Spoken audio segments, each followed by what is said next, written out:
情緒教室，誤會令人傷心。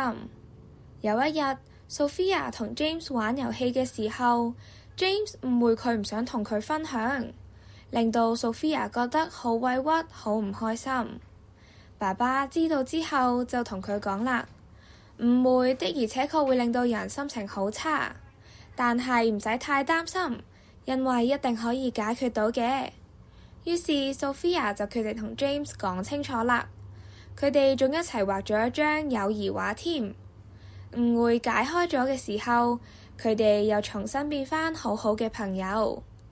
誤會的而且確會令到人好唔開心，但係只要我哋願意溝通同埋解決，一切都可以迎刃而解。唔知你又有冇試過同朋友解開誤會呢？想聽更多故事，可以致電27778899撳2字，或者喺 YouTube 搜尋小樹窿電台 Podcast 頻道重溫。拜拜。